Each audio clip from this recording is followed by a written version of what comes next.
Hello ವೀಕ್ಷಕರೇ, ಹೇಗಿದ್ದೀರಾ ಎಲ್ಲರೂ? ನನ್ನ ಚಾನಲ್ಗೆ ನಿಮಗೆ ಸ್ವಾಗತ. ಇವತ್ತು ನಾನು ನೈಟ್ ಉಳಿದಿರ್ತಕ್ಕಂಥ ಅನ್ನದಿಂದ ಒಂದು ಟೇಸ್ಟಿಯಾದ ವಡೆ ಹಾಗೂ ಹೋಟೆಲ್ ಶೈಲಿಯಲ್ಲಿ ಕೋನ್ ದೋಸೆ ಯಾವ ರೀತಿ ಮಾಡ್ತಾರೆ ಅಂತ ತೋರಿಸ್ತಿದ್ದೀನಿ. ಬನ್ನಿ, ಇದಕ್ಕೆ ಬೇಕಾಗಿರೋ ಸಾಮಗ್ರಿಗಳನ್ನೆಲ್ಲ ನೋಡ್ಕೊಬರೋಣ. ಹಾಗೆ ಇದು ಯಾವ ರೀತಿ ಮಾಡೋದು ಅಂತ ಹೇಳ್ಕೊಡ್ತೀನಿ. ಮೊದಲಿಗೆ ಒಂದು ಬಟ್ಲು ತಗೊಂಡು ನೋಡಿ, ಇದು ನೈಟ್ ಉಳಿದಿರ್ತಕ್ಕಂಥ ತಂಗಳನ್ನು ಒಂದು ಮೀಡಿಯಮ್ ಸೈಜ್ ಬಟ್ಲಷ್ಟು ಮಿಕ್ಕಿದೆ. ಅದನ್ನು ನಾನು ಒಂದು ಚಿಕ್ಕ ಮಿಕ್ಸಿ ಜಾರಲ್ಲಿ ಸೇರಿಸ್ಕೊಂಡು ಒಂಚೂರು ನೀರು ಹಾಕದಿರ ಸ್ಮೂತ್ ಪೇಸ್ಟ್ ಮಾಡ್ಕೊಂಬರ್ಬೇಕಾಗಿರತ್ತೆ. ನೋಡಿ, ಇವಾಗ ಪೇಸ್ಟ್ ರೆಡಿಯಾಗಿದೆ. ನಾವು ಇದಕ್ಕೆ ಇವಾಗ ರುಚಿಗೆ ತಕ್ಕಷ್ಟು ಉಪ್ಪನ್ನು ಸೇರಿಸ್ಕೊತಾ ಇದ್ದೀನಿ. ನಾವು ಅನ್ನಕ್ಕೂ ಸಹ ಉಪ್ಪಾಕಿ ಬೇಯಿಸ್ಕೊಂಡಿರ್ತೀವಿ, ಉಪ್ಪನ್ನು ನೋಡ್ಕೊಂಡು ಸೇರಿಸ್ಕೋಬೇಕಾಗಿರತ್ತೆ. ಹಾಗೂ ಒಂದು ಟೇಬಲ್ ಸ್ಪೂನಷ್ಟು ಜೀರಿಗೆನ ಸೇರಿಸ್ಕೊಂಡಿದ್ದೀನಿ. ಹಾಗೆ ಒಂದು ಮೀಡಿಯಮ್ ಗಾತ್ರದ ಈರುಳ್ಳಿಯನ್ನು ಸಹ ಕಟ್ ಮಾಡಿಕೊಂಡು ಸೇರಿಸ್ಕೊತಾ ಇದ್ದೀನಿ. ಕೊತ್ತಂಬರಿ, ಕರಿಬೇವಿನ ಸೊಪ್ಪನ್ನು ಹಾಗೆ 2 ಹಸಿಮೆಣಸಿನ್ಕಾಯಿ ಸಹ ಸಣ್ಣಗೆ ಹೆಚ್ಕೊಂಡು ಇದನ್ನು ಚೆನ್ನಾಗಿ ಮಿಕ್ಸ್ ಮಾಡ್ಕೊಳ್ಳಿ. ಇದು ಕೈಗಂಟುತ್ತೆ. ಮೊದಲೇ ನಾವು ಸ್ಪೂನಲ್ಲಿ ಕಲಿಸ್ಕೊಂಡು ನಂತರ ಕೈಯಲ್ಲಿ ಕಲಿಸ್ಕೊಳ್ಳೋಣ. ಇವಾಗ ಇದಕ್ಕೆ 2 ಸ್ಪೂನಷ್ಟು ಅಕ್ಕಿ ಹಿಟ್ಟನ್ನು ಸಹ ಸೇರಿಸ್ಕೊತಾ ಇದ್ದೀನಿ. ನೋಡಿ, ಇವೆಲ್ಲ ಬೆರ್ಕೊಳ್ಳೋ ರೀತಿ ಚೆನ್ನಾಗಿ ನಾದ್ಕೋಬೇಕಾಗಿರುತ್ತೆ. ನೋಡಿ, ಇವಾಗ ಸ್ಪೂನ್ ಪಕ್ಕಕ್ಕಿಟ್ಟು ಕೈಯಿಂದ ಚೆನ್ನಾಗಿ ಇದನ್ನೆಲ್ಲ ಮಿಶ್ರಣ ಮಾಡ್ಕೊಳ್ಳಿ. ನೋಡಿ, ಇಷ್ಟೊಂದು ಸ್ಮೂತಾಗಿ ರೆಡಿ ಮಾಡ್ಕೋಬೇಕಾಗಿರತ್ತೆ. ಇವಾಗ ಇದನ್ನು ಒಂದು ಮುಚ್ಚಳ ಮುಚ್ಚಿ ಪಕ್ಕಕ್ಕೆ ಇಡ್ತಾ ಇದ್ದೀನಿ. ಒಂದು ಕಡಾಯಲ್ಲಿ ಮೊದಲೇ ನಾನು ಎಣ್ಣೆನ ಬಿಸಿಗೆ ಇಟ್ಕೊಂಡಿದ್ದೆ. ಇವಾಗ ನೋಡಿ, ಎಣ್ಣೆ ಬಿಸಿಯಾಗಿದೆ.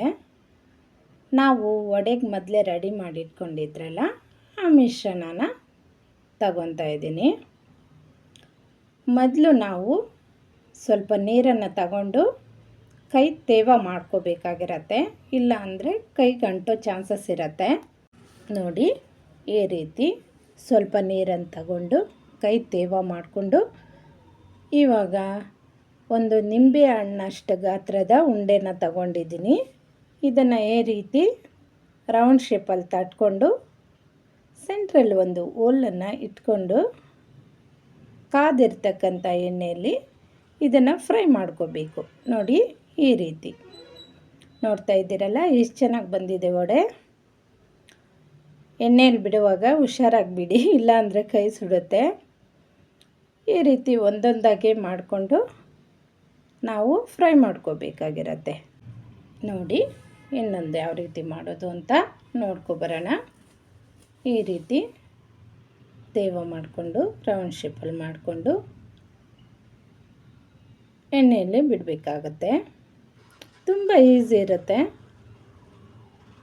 ನೋಡಿ, ಇವಾಗ ಒಂದೊಂದಾಗಿ ನಾವು ಈ ರೀತಿ ಮಾಡಿಕೊಂಡು ಒಂದೊಂದಾಗಿ ಡೀಪ್ ಫ್ರೈ ಮಾಡಿಕೊಂಡ್ರೆ ವಡೆ ರೆಡಿ ಆಗಿಬಿಡತ್ತೆ.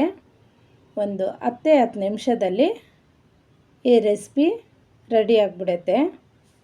ನೀವು ಒಮ್ಮೆ ಟ್ರೈ ಮಾಡಿ. ನಿಮ್ಮ ಮನೆಯಲ್ಲಿ ಅನ್ನ ಉಳಿದಿದ್ರೆ ಯಾವಾಗೂ ಅದೇ ಚಿತ್ರಾನ್ನ, ಪುಳಿಯೋಗರೆ ಮಾಡೋದನ್ನು ಬಿಟ್ಟು ಈ ರೀತಿ ಹೊಸ ರೆಸಿಪಿಯನ್ನು ಸಹ ಟ್ರೈ ಮಾಡಿ, ತುಂಬ ಚೆನ್ನಾಗಿರುತ್ತೆ. ನೋಡಿ, ಇವಾಗ ಒಂದೊಂದಾಗಿ ತಗೊತಾ ಇದ್ದೀನಿ. ಎಷ್ಟು ಚೆನ್ನಾಗಿ ಬೆಂದಿದೆ. ಗೋಲ್ಡನ್ ಬ್ರೌನ್ ಬರೋವರೆಗೂ ಮೀಡಿಯಮ್ ಫ್ಲೇಮಲ್ಲಿ ಚೆನ್ನಾಗಿ ಬೇಯಿಸ್ಕೋಬೇಕಾಗಿರತ್ತೆ. ಇದೆಲ್ಲ ಬೇಯ್ತಾ ಇರುವಾಗ ನಾನು ಮೊದಲೇ ವಡೆನ ತಟ್ಟಿ ಒಂದು ಪ್ಲೇಟಲ್ಲಿ ಇಟ್ಕೊಂಡಿದ್ದೆ. ಅವು ನೋಡಿ ಈ ರೀತಿ ಇದೆ.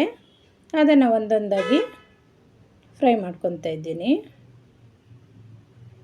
ನೋಡಿ, ಎಷ್ಟು ಚೆನ್ನಾಗಿತ್ತು ಅಂದರೆ ರುಚಿ. ನಮ್ಮನೆಯಲ್ಲಂತೂ ಎಲ್ಲರೂ ಇಷ್ಟಪಟ್ಟರು. ಯಾರ್ಯಾರು ನನ್ನ ಚಾನಲನ್ನು ಸಬ್ಸ್ಕ್ರೈಬ್ ಮಾಡ್ದಿರೋ ನೋಡ್ತಾ ಇದ್ದೀರೋ, ಪ್ಲೀಸ್ ಸಬ್ಸ್ಕ್ರೈಬ್ ಮಾಡ್ಕೊಂಡು ನೋಡಿ. ಹಾಗೆ ಈ ರೆಸಿಪಿನ ಟ್ರೈ ಮಾಡಿ ಹೇಗಿತ್ತು ಅಂತ ಕಮೆಂಟ್ ಬಾಕ್ಸಲ್ಲಿ ಕಮೆಂಟ್ ಮಾಡಿ.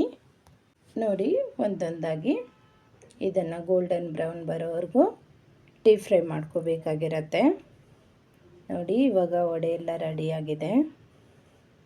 ಒಂದು ಬಟ್ಲ ಅನ್ನಕ್ಕೆ ನನಗೆ 9ರಿಂದ 10 ವಡೆ ಮೀಡಿಯಮ್ ಸೈಜ್ದು ರೆಡಿಯಾಗಿತ್ತು. ನಾವು ಇದನ್ನು ಚಟ್ನಿ ಹಾಗೂ ದೋಸೆ ಜೊತೆ ತಿಂದ್ವಿ. ತುಂಬ ಟೇಸ್ಟಿಯಾಗಿತ್ತು ನೋಡಿ. ಒಳಗಡೆ ಸಾಫ್ಟಾಗಿ ಹೊರಗಡೆ ಕ್ರಿಸ್ಪಿಯಾಗಿ ತುಂಬ ಚೆನ್ನಾಗಿತ್ತು. ಕರುಮ್ ಕುರುಮ್ ಅಂತ ಸೂಪರಾಗಿತ್ತು. ನೀವು ಒಮ್ಮೆ ಟ್ರೈ ಮಾಡಬೇಕಾಗಿರೋ ರೆಸಿಪಿ ಇದು ನೋಡಿ. ಇವಾಗ ಮಕ್ಕಳು ಎಷ್ಟೋ ಇಷ್ಟಪಟ್ಟು ತಿಂತಕ್ಕಂಥ ಕೋನ್ ದೋಸೆ ಯಾವ ರೀತಿ ಮಾಡೋದು, ಹೋಟೆಲಲ್ಲಿ ಹೋದರೆ ಕೋನ್ ದೋಸೆ ಬೇಕು ಅಂತ ಕೇಳ್ತಾ ಇರ್ತಾರಲ್ಲ, ಇದು ಹೇಗಪ್ಪ ಮಾಡೋದು ಇದನ್ನು ತೋರಿಸ್ತೀನಿ ಬನ್ನಿ, ನೋಡ್ಕೊಬರೋಣ. ಮೊದಲು ದೋಸೆ ಹಿಟ್ಟನ್ನು ನಾವು ಆದಷ್ಟು ತೆಳ್ಳಗೆ ದೋಸೆನ ಮಾಡ್ಕೋಬೇಕಾಗಿರತ್ತೆ ನೋಡಿ. ಇವಾಗ ಇದಕ್ಕೆ 1 ಸ್ಪೂನಷ್ಟು ಎಣ್ಣೆನ ಸೇರಿಸ್ಕೊತಾ ಇದ್ದೀನಿ. ಹಾಗೆ 1 ಸ್ಪೂನಷ್ಟು ತುಪ್ಪನ ಸೇರಿಸ್ಕೊಂಡು ಇದನ್ನು ಚೆನ್ನಾಗಿ ಗೋಲ್ಡನ್ ಬ್ರೌನ್ ಬರೋವರೆಗೂ ನಾವು ಬೇಯಿಸ್ಕೋಬೇಕಾಗಿರತ್ತೆ ನೋಡಿ. ತುಪ್ಪನ ಎಲ್ಲ ಕಡೆ ನೀಟಾಗಿ ಸವರ್ತಾ ಇದ್ದೀನಿ. ತುಪ್ಪ ಹಾಕಿದ್ರಂತೂ ದೋಸೆ ಟೇಸ್ಟು ಬೇರೆ ಲೆವೆಲಲ್ಲಿರುತ್ತೆ. ಈ ರೀತಿ ನೀವು ಒಮ್ಮೆ ಟ್ರೈ ಮಾಡಿ ದೋಸೆ ನೋಡಿ. ಇವಾಗ ಚೆನ್ನಾಗಿ ಕ್ರಿಸ್ಪಿಯಾಗಿ ದೋಸೆ ರೆಡಿಯಾಗಿದೆ. ಇವಾಗ ನಾವು ಒಂದು ಚಾಕು ಸಹಾಯದಿಂದ ಇದನ್ನು ಒಂಚೂರು ಕಟ್ ಮಾಡಿಕೊಂಡು ಹಾಗೆ ಕೋನ್ ಥರ ನಾವು ಸುತ್ಕೋಬೇಕಾಗಿರತ್ತೆ ನೋಡಿ. ಬಿಸಿ ಇರುತ್ತೆ, ಹುಷಾರಾಗಿ ಮಾಡಿ ನೋಡಿ.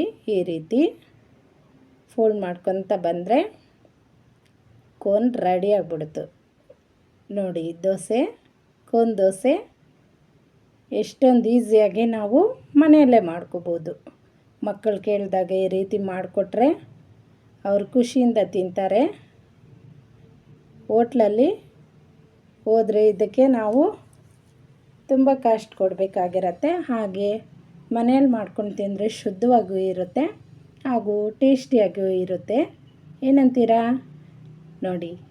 ಈ ರೀತಿ ಮಾಡಿಕೊಟ್ರೆ ಯಾರು ತಿನ್ನಲ್ಲ tiffin. Thank you for watching.